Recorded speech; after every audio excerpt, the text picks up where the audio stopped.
everyone, welcome back to my channel. I hope you're all good. Today, this video, I don't know if it's gonna work. So today I am gonna be talking about the books I would recommend to my enemy. So I saw Smokey Glow doing this with makeup, like makeup that she would recommend to her enemy, and I thought, let's do that with books. So the idea here is, I have an enemy. I don't actually have an enemy. I don't think I know enough people to have an enemy. But let's imagine for a moment I have an arch enemy, right? In my head, we have like a frenemy relationship, right? So they're coming to me for book recommendations, and I need to trick them. Let's just say the devil made me do it. I need to trick them into having shitty reading experiences, but I need to sell it to them in a way that makes them think they're gonna like it and maybe it just wasn't their kind of book, and they'll come back to me again and I can give them a shitty reading experience again. So that's the idea here.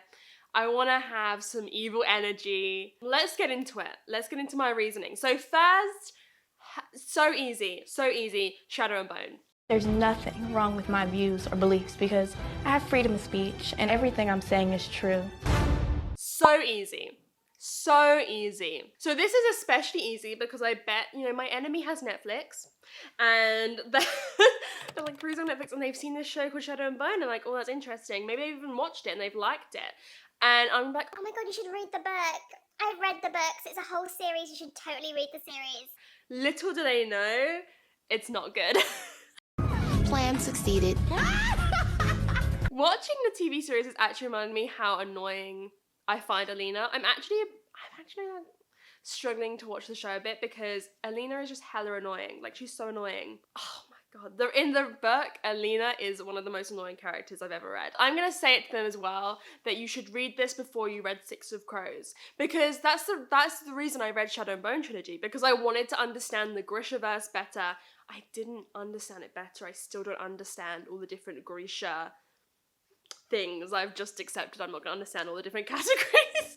But I'm going to tell them, like, Six of Crows will spoil Shadow and Bone for you if you don't read Shadow and Bone first, and you should really read it first to, like, understand the world, and then you can read Six of Crows. And they'll be like, okay. Little they know, they should probably just read Six of Crows. Also, the series gets progressively worse as it goes on. I think the first book was like a 3, then the second one for me was like a 2.5, and then the last one was like a 1. I think I gave it like 1.75 to be like extra. But it gets progressively worse. So this was my experience. Basically, I just want to like trick them into what I was tricked, and I want them to relive the shitty experiences that I had. But like every time I would hope it's gonna get better. I was like, okay, this series has to go somewhere now. Like, we have to get some kind of spice. Something has to happen here. And then it would just get worse. So I want them to keep hoping that the next book is gonna get better. And then it's not.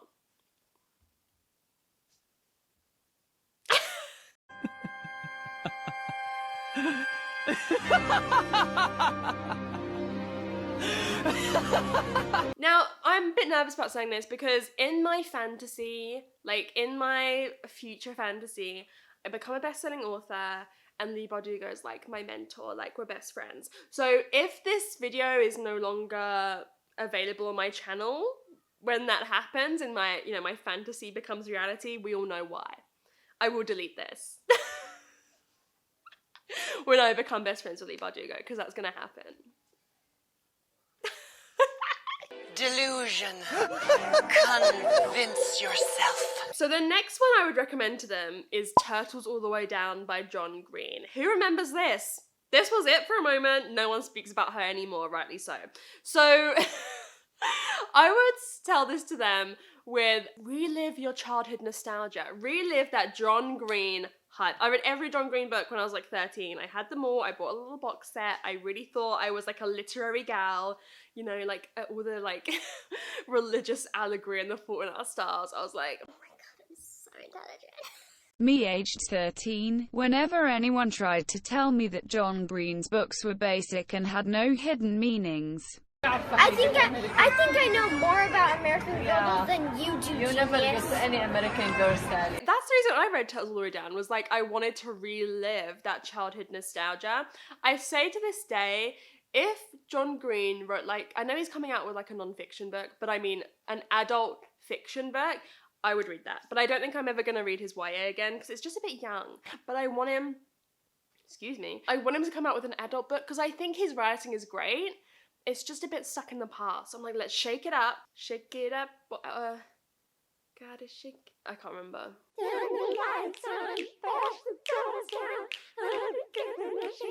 There we go. I'm gonna sell it to my enemy and be like, it has like this missing person mystery element to it. That's what I thought going in. It doesn't really. In reality, it just has this really poorly written romance, which is like, why the fuck is that even happening with what's going on in this story where this guy's dad has gone missing, and the most one-dimensional characters I've ever read. It's not good YA. It's painful YA. You know what I mean? Like, it's just not it. The one thing I do look back on this book fondly with, and my enemy doesn't need to know this, but I do feel like its mental health rep is good. People often speak about it being like anxiety or OCD rep, the main character, but for me it very closely mirrored what I experienced when I had health anxiety a couple years ago, where the protagonist, or like the idea with health anxiety, is like you're constantly convinced there's something wrong with you, and like the hospitals are wrong, everyone's wrong, and you're like dying. And I thought the rep of that was really good and really accurate. I think it's like Own Voices for OCD or something with John Green. So like that I look back fondly on. Everything else, pure average. So I hope the enemy suffers. Also, I meant to say this at the start. When I keep saying like the enemy, my enemy, it reminds me of how Wendy Williams talks about the killer. If you don't know, I'll put in a clip now. You need to experience this like cultural reset. The killer is waiting. Oh my God. Don't let the killer get you. Like Halloween, I think it's for ghouls and goblins and for the killer in disguise to choke you out. Regular scarves have the ends where the killer can come and just finish you off. I don't want to play music in the shower because I want to hear if the killer is coming. The next book requires a bit of assumption that they've already read Vicious by V.E. Schwab, but I'm going to recommend my enemy Vengeful by V.E. Schwab. Now, I think this was genuinely the biggest nosedive from rating to rating in a series for me ever. Vicious, 5 stars. Vengeful, 2 stars. And that it may even be generous. I have such a fond memory of reading Vicious. It was on the plane to Florida. Was it to Florida? It was on the plane to somewhere.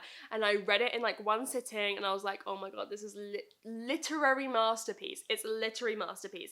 It is the story of Victor and Eli who kind of want to become is it extraordinaries? I think they like want superpowers, and they find out that you can do it by having a near-death experience, basically dying and coming back from the dead. And it's the story of them like years on after their friendship, and they're kind of like enemies. That's what Vicious is. Vengeful is still kind of that, but there's also this woman's story added in, and it was not good. If you're thinking about reading Vengeful after you read Vicious, don't do it. Don't do it. Don't do it.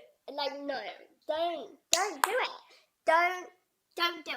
Don't do it. One piece of advice, don't read anything. If you don't read it, it can't harm you. Just treat Vicious as a standalone. But my enemy doesn't need to know this. They don't need to know this. They don't need to know this. They can carry on in this series. But my advice to you is just treat Vicious as a standalone. It was so disappointing, and the writing was whack. Like, I don't understand how V.E. Schwab can go from like Vicious. Also, the writing in like Addie LaRue was pretty good. Vengeful, the pacing, the writing, like it just was bad. It just wasn't good. It just wasn't good. You can try to sell it to me, but I won't agree. I'm gonna make a big statement here.